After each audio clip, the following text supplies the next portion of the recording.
بسم اللہ الرحمن الرحیم۔ السلام علیکم، خوش آمدید۔ آج کے اس ویڈیو میں آپ کو ایک معصوم لڑکی کے اوپر بیتی دکھ بھری سچی کہانی سنانے چاہ رہی ہوں، لیکن کہانی سنانے سے پہلے نئے آنے والوں سے گزارش ہے سبسکرائب کیجئے اور ہماری ویڈیو سب سے پہلے دیکھنے کے لیے بیل آئیکن کو کلک کیجئے۔ چلیے شروع کرتے ہیں کہانی۔ یہ اس کا دوسرا شوہر تھا، بس شوہر، زندگی کا ساتھی نہیں تھا، اور کیا پتہ ہو بھی سکتا تھا اگر وقت ایسے ہی اس پر مہربان رہتا، اور وقت مہربان ہو بھی جاتا تو قسمت اسے ہرانے پر تلی ہوئی تھی۔ کیسی ہو اب؟ وہ مہربان لہجہ سماعتوں سے ٹکرایا۔ ٹھیک ہوں، تھوک نگلتے ہوئے وہ بمشکل ہی بول پائی تھی۔ آنسوؤں کا ایک پھندا تھا جو گلے میں اس قدر چبھ رہا تھا کہ اب خراش ہونے لگی۔ کھانا لایا ہوں، میز پر لگا دیا ہے، آؤ کھا لو۔ وہ اس کا ہاتھ تھام کر اٹھانے لگا۔ ایسا نرم لہجہ، اتنا میٹھا انداز، یوں تو کبھی کسی نے اس کا خیال نہیں کیا تھا۔ آج شام سے کچھ لمحے قبل ان کا نکاح ہوا اور پھر وہ اسے اپنے گھر لے آیا۔ وہ اسے اس گھر میں لے کر آنا نہیں چاہتا تھا، لیکن کہیں اور اتنے کم ریٹ میں مزید کوئی اچھا مکان نہیں ملا تھا، اور اس دیوار کے ساتھ ہی وہ دیوار تھی جس کے پار اس کا اپنا گھر تھا۔ دل میں عجیب سی ٹیسیں اٹھ رہی تھی۔ اسے رہ رہ کر اپنے بچوں کا خیال آ رہا تھا کہ جانے اس کے بچے کس حال میں تھے۔ اس کا دل چاہ رہا تھا کہ ابھی چھت پر جائے اور منڈیر سے اپنے گھر میں جھانک کر دیکھے۔ سارے محلے میں ہر طرف ایک بات پھیل گئی تھی کہ ثانیہ ساتھ والے عدیل کے ساتھ بھاگ گئی ہے۔ لوگ توبہ توبہ کر کے کانوں کو ہاتھ لگا رہے تھے کہ اسے ذرا حیا نہ آئی، نہ ہی بچوں کا خیال کیا، کیسے ایک راہ چلتے کے ساتھ نکاح کر کر آ گئی۔ ٹھیک ہے، اس کا شوہر اس پر شک کرتا تھا، عاشقی معشوقی کا ہی چکر تھا۔ وہ جب بھی گلی میں جھانکتی، لوگوں کی سرگوشیاں اس کی سماعتوں سے ٹکراتی۔ معنی خیز اشارے، چیمو گویاں، وہ لب کاٹتی، خود میں سمٹی ہی چلی جاتی۔ عدیل کے جانے کے بعد وہ دروازہ نہ کھولتی۔ لوگ چسکے لینے کے بہانے آنے کی کوشش کرتے، لیکن وہ زور زور سے بجتی ڈور بیل پر بھی کانوں پر ہاتھ رکھ لیتی۔ بہت دنوں بعد اس نے سیڑھیوں کی سمت قدم بڑھائے تھے۔ وہ بس ایک بار اپنے بچوں کو دیکھنا چاہتی تھی۔ بڑی ہمت کر کے اس نے منڈیر کے اس پار جھانکا تو اگلے ہی لمحے دھک سے رہ گئی۔ خوشبو میں لپٹی سرخ دھاری دار سوٹ میں پراندہ جھلاتی وہ کوئی اور نہیں یامر کی بیوی تھی۔ تو کیا اس نے شادی کر لی؟ اسے یقین نہیں آ رہا تھا کہ یامر ایسا بھی کر سکتا ہے۔ ابھی کل تک تو وہ اس کی منتیں کر رہا تھا کہ گھر واپس آ جائے۔ وہ بے یقینی سے زمین پر بیٹھتی چلی گئی۔ اسے لگا وہ آج ہی برباد ہوئی ہے، آج ہی اس کا آشیانہ بکھرا ہے۔ دیوار کے اس پار والا گھر اب اس کا نہیں رہا تھا، اور جو تھا وہ اسے قبول نہیں کر پا رہی تھی۔ اس نے یامر کو اذیت دینے کے لیے عدیل سے نکاح کیا تھا اور خود دوہری اذیت میں مبتلا ہو گئی۔ ایسی ذلت اور رسوائی تو اسے تب محسوس نہیں ہوئی جب اس نے گھر میں ہنگامہ مچایا تھا کہ شادی کروں گی تو بس یامر سے، ورنہ کسی سے نہیں۔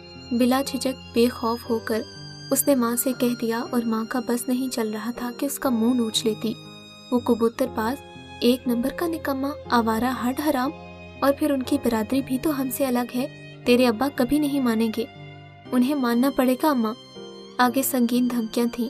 ماں نے غصے سے پیار سے مار کر ہر طرح سے سمجھا کر دیکھ لیا، مگر اس کی آنکھوں پر فریب کی پٹی بندھی تھی۔ اسے یامر کے سوا کوئی نظر ہی نہیں آ رہا تھا۔ مزید جگ ہسائی سے اچھا تھا کہ یہاں دو بول پڑھوا دیتی۔ مکان تو پہلے ہی کرائے کا تھا۔ وہ چھوڑ کر کسی اور علاقے میں چلے گئے۔ ثانیہ رخصت ہو کر یامر کے گھر چلی آئی۔ اسے یہاں سے اصل آزمائش کا آغاز ہوا۔ 2 کمروں کا گھر، ایک میں یامر کے اماں ابا، اس کی 2 بہنیں اور ایک بھائی رہتا تھا۔ دوسرا کمرہ اسے ملا تھا۔ ساس اٹھتے بیٹھتے تانے دیتی کہ 2 جوڑوں میں اس بلا کو سر سے اتار کر ان کے سر ڈال گئے۔ حالانکہ یامر جیسے لڑکے کا بھلا رشتہ کہاں ہونا تھا۔ وہ نہ ٹک کر کام کرتا، نہ اس کی صحبت اچھی تھی۔ کبوتر بازی، جوا، سٹا، بس یہی شوق تھے ان کے۔ بات پہ بات اس پر ہاتھ اٹھانے سے بھی دریغ نہیں کرتا۔ معمولی باتوں سے لڑائی ہو کر ایک نئے ہنگامے میں بدل جاتی۔ پہلے تو وہ برداشت کرتی، لیکن اب جب سے دونوں بچے سمجھدار ہو رہے تھے، وہ بھی برابر کا مقابلہ کرتی اور وہ اسے دھنک کر رکھ دیتا۔ جب تک جیب میں پیسہ ہوتا اس کا موڈ اچھا رہتا، اور جس دن جوا ہار آتا اس دن سارا غصہ ثانیہ پر اتارتا۔ عدیل اس گھر کے سارے ہنگاموں سے واقف تھا۔ اسے ثانیہ سے ہمدردی محسوس ہوتی اور غصہ بھی آتا कि आखिर वो ऐसे शख्स को छोड़ क्यों नहीं देती। एक दिन वो आधी रात को पी कर आया, अब दरवाजा पीट रहा था। सानिया ने अपने कान बंद कर लिए। आज किसी सूरत नहीं खोलूंगी, सारी रात बाहर ठंड से मरेगा। वो बावर्ची खाने में बैठी दूध गर्म कर रही थी। दीवार फलांग कर आया और आते ही देचकी को जोरदार ठुड्डा दे मारा। बहरी हो, सुनाई नहीं देता? वो अब उसके सर पर खड़ा गिरज रहा था। दूध की देचकी उलटते ही उसका पाँव झुलसा गई। सारी रात वो दर्द से तड़पती रही। अगले रोज अदील से रहा नहीं गया। वो मंडेर के पास चला आया, पॉकेट से बन्नाल निकालकर उसकी समत बढ़ाई। तुम उसे छोड़ क्यों नहीं देती? वो मुतासिफाना निगाहों से उसे देख रहा था। कैसे छोड़ दूं, मेरे बच्चों का क्या होगा? सानिया ने उससे बन्नाल ले ली और वहीं बैठकर अपने पैर पर लगाने लगी जहां बड़े बड़े आबले पड़े हुए थे। तो बच्चों को भी साथ ले जाओ, उसने मशवरा दिया। कहाँ लेकर जाऊं, मेरा कोई नहीं है। अपने माँ बाप के घर जाओ। जा चुकी हूँ, लेकिन इन्होंने निकाल दिया कि अब जहाँ हो वहीं मरो। इससे पहले कि वो कुछ और कहता, यामिर कबूतरों के कमरे से बाहर निकल कर आया। वो नहीं जानती थी कि वो वहाँ बैठा चर्स वाला सिगरेट फूंक रहा था। उसे देखते ही सानिया की रंगत फक हो गई। अपने यार के साथ भागने का प्लान बना रही हो? वो बालू से पकड़कर उसे घसीट रहा था। मुझे तो पहले ही शक था, अगर तू मेरे चक्कर में आ सकती है तो किसी और के साथ भी आ सकती है। वो उसकी ठोकरों की जद में थी। अदील मंडेर पर फलांग कर आया। रुक जा यामिर। और यामिर ने उसका गिरेबान पकड़ लिया। ऊपर का शोर सुनकर उसकी माँ भागी आई। मोहल्ले के घरों की खिड़कियां खुल गई। छतों पर तमाशबीनों का रश बढ़ने लगा। रंगे हाथों पकड़ा है इसे। अपने यार के साथ घर से भागने के मंसूबे बना रही थी। अब आदिल और यामिर आपस में गुत्तम गुत्ता हो रहे थे। अदील अब भी उसे समझाने की कोशिश कर रहा था। देखो, जैसा तुम समझ रहे हो वैसा कुछ भी नहीं है। लेकिन वो उस वक्त समझने की पोजीशन में नहीं था। चर्च उसके दिमाग को चढ़ी हुई थी और इसी दौरान उसका सर दीवार से टकराया और खून बहने लगा। उसकी माँ सीना कोबी करने लगी। अब इस फाहिशा को एक पल भी घर में नहीं रखूंगा। मोहल्ले वालों ने आगे बढ़कर बीच बचाव कराया, लेकिन यामिर ने उसे तलाक दे दी। अदील उसे सहारा देता अपने साथ ले गया। बच्चे एक कोने में सहमे हुए वहीं रह गए। 3 महीने अदील ने उसे अपने एक रिश्ते की खाला के घर रखा।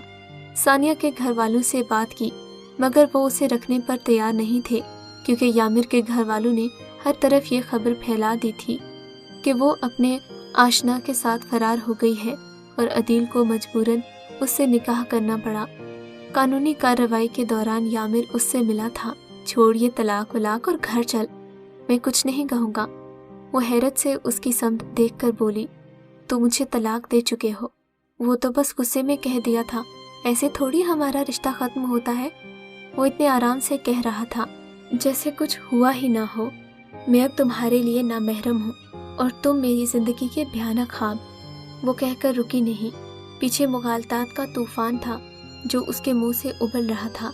तुम बच्चों की सूरत देखने को तरसोगी, कभी मिलने नहीं दूंगा। अब वो धमकियों पर उतर आया। वो बच्चों के नाम पर सारा रास्ता रोती रही। 3 महीनों से उसने अपने बच्चों को नहीं देखा था। अदील का रवैया उसके साथ बहुत अच्छा था। वो उसका ख्याल रखता, लेकिन ऐसा जैसे कि वो उसके पास चंद दिनों की मेहमान हो। आज भी वो उसके लिए शॉपिंग करके आया था। बैग में उसकी ज़रूरत का सामान और कपड़े थे। वो ममनून नज़रों से उसे देख रही थी। मुझे ख़वातीन की शॉपिंग का कोई ख़ास तजर्बा नहीं है, पता नहीं तुम्हें ये रंग पसंद आएंगे या नहीं, वो उसे कह रहा था। और सानिया की आंखें आंसू से भर गई थी। 7 सालों में से उसने बाजार का मुंह नहीं देखा था। जो यामिर या उसकी सास ला देते वो पहन लेती, जो हल्के रंगों के कपड़े लाते, बल्कि बेरंग कहना ठीक रहेगा। उसे तो ये भी याद नहीं था कि उसने आखिरी बार नया सूट कब पहना था। अदील ने नफ़ी का इशारा किया, बस करो, और कितना रोगी। अदील तुम बहुत अच्छे हो, वो बेसाख्ता सी कह गई। अच्छा वो कैसे? वो उसका ध्यान बटाने को बोला। अच्छे ही तो हो, जिसे अपनों ने ठुकरा दिया उसे अपना नाम इज्जत दी और अपने घर में रखा। तुम सहारा न देते तो शायद मैं कोई इंतहाई कदम उठा लेती। दरअसल मैं तो खुद तुमसे शर्मिंदा हूँ, एहसास जुर्म में मुब्तला हूँ। मुझे लगता है जैसे ये सब मेरी वजह से हुआ है। न मैं तुमसे बात करता न ये सब होता। मेरी वजह से तुम्हारा घर टूटा है। वो खुद भी इसी रोज से शशोपंज का शिकार हुआ था। वो इतना अचानक था कि अब सारा कसूर उसे अपना ही लग रहा था। उसे घर तो ना कहो, वो एक जिंदान खाना था। वैसे तुमने उससे शादी क्यों की थी? एक मोहल्ले में रहते हुए क्या तुम्हें उसकी बुरी आदतों का पता नहीं था? बस अकल पर पत्थर पड़ गए थे। जिसके साथ माँ की बद्दुआ हो, भला वो कभी सुखी रह सकता है? मर्द को तो 7 कत्ल भी माफ है, और वो औरत का अपनी पसंद से शादी करना वो जुर्म है जिसे माशरा कभी माफ नहीं करता। आज उसे सारे खसारे याद आ रहे थे। पलकों से अश्क टूट टूट कर गिरने लगे। अदील का दिल पिघला। अब क्यों रोती हो? मुझसे कोई शिकायत है? नहीं, बच्चों की याद आती है। पता नहीं वो औरत उनके साथ कैसा सलूक करती होगी। चंदा तो मेरे बगैर सोती नहीं थी, और हमजा तो बहुत छोटा है। कल मैंने देखा चंदा रो रही थी। उसकी बीवी ने उसे कमरे में बंद कर दिया, फिर मेरी तरफ देखकर मुस्कुराई, और तब से लेकर अब तक मेरा दिल सुलग रहा है। अब तक मैं बहुत अजियत में हूँ। जरा जो दिल संभलता फिर कोई बात उसे रुला देती। तुम छत पर गई थी? अदील ने फिक्रमंदी से उसे देखा। अब प्लीज वहां मत जाना, वो तुम्हें कोई नुकसान पहुंचा सकता है। वो उसे ताकीद करता उठ गया। उसका सेल फोन बज उठा था, जिसे सुनने के लिए वो साथ वाले कमरे में चला गया। रात देर तक नींद उसकी आंखों से रूठी हुई। चंदा, अगर मैं इस घर को छोड़कर चली जाऊं तो तुम अपने बाबा के साथ रह लोगी? वो अक्सर झगड़े के बाद उसे गोद में बिठाकर ये सवाल पूछती, और चंदा की आंखें इतनी सी बात पर ही आंसुओं से भर जाती। मासूमाना सवालों का सिलसिला शुरू हो जाता। रात को उठकर वो माँ से वादा लेती कि हमें छोड़कर जाओगी तो नहीं ना। कितने ही दिन उसकी तसल्ली नहीं हुई। वो माँ का साया बनी रहती। अदील आजकल दूसरा मकान ढूंढ रहा था कि इस दौरान फैक्ट्री के मालिक ने उसे बुलाया कि अपने मोहल्ले में से किसी औरत का इंतजाम कर दो। वालिदा की खिदमत के लिए कोई मेड चाहिए, बस जरा साफ सुथरी सी हो। तब से उसकी नज़रों में सानिया का चेहरा घूम रहा था। अगर सानिया को वहाँ कुल वक्ती मुलाजिमा की जॉब मिल जाए तो हो सकता है उसे क्वार्टर मिल जाए जहाँ वो दोनों आराम से रह सकते हों। लेकिन इसी दौरान आफिया ने नया हंगामा शुरू कर दिया। वो उसकी पहली बीवी थी और उसकी दूसरी शादी की खबर सुनकर दौड़ी चली आई। उसने आते ही सानिया को कौसने, गालियां, बद्दुआएं देना शुरू कर दी। अदील ने उसे बड़ी मुश्किलों से काबू किया था और तसल्ली से बिठाकर सारी कहानी सुनाई। अगर तुम ठंडे दिमाग से सोचो तो सारी उम्र नौकरानी बनकर रहेगी, हमें भी कमाकर खिलाएगी और बच्चों को संभालेगी, तुम्हारे सारे काम कर दिया करेगी। तुम्हें और क्या चाहिए? इस रिश्ते को एक नाम समझो, कागज तक महदूद रहेगा। वो उसे तसल्लियां दिलाने के साथ सब्ज बाग भी दिखा रहा था।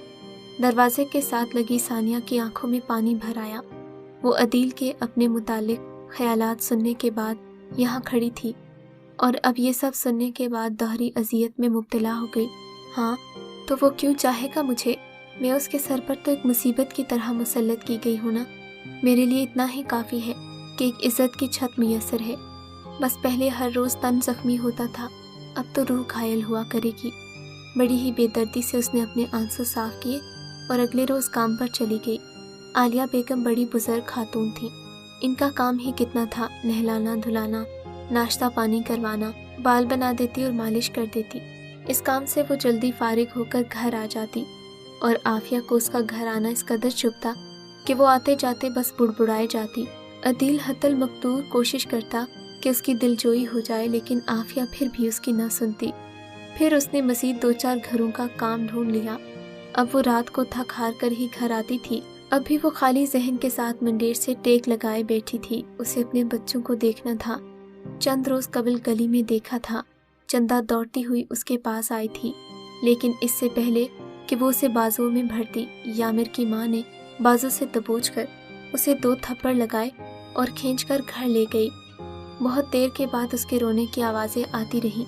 अदील का बेटा हुआ, वो अपनी बीवी और बच्चे के साथ खुश था, और मैं कहाँ हूँ? आज बहुत दिनों बाद उसने खुद से अगला सवाल पूछा। यामिर को नई बीवी मिल गई, आदिल का अपना घर और बच्चा था, फिर उसे आदिल की चाहत भी नहीं थी। मर्द की मोहब्बत से दिल भर गया था, उसे तो बस अपने बच्चों से मतलब था। आखिर मैं ही क्यों जुल्म की चक्की में पिस रही हूँ? आखिर कब तक ये जुल्म और जबर भरी जिंदगी गुजारती रहूंगी और मेरे बच्चे दूसरे के हाथों जलील होते रहेंगे? मैं एक माँ हूँ, मुझे अपने बच्चों की ताकत बनना है। उसने सोच लिया कि उसे क्या करना है। 7 घरों में काम करके वो दूसरों को पाल रही थी, तो अपने बच्चों को भी पाल सकती थी, इसलिए किसी मर्द के सहारे की ज़रूरत नहीं थी, बस एक छत चाहिए थी और उसका इंतज़ाम आलिया बेगम ने कर दिया। उसकी बेटी कराची में रहती थी, जो आजकल उम्मीद से थी।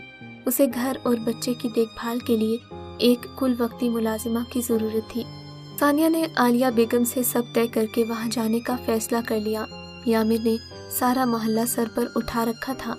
उसके बच्चे नहीं मिल रहे थे, हर तरफ कोहराम मचा हुआ था।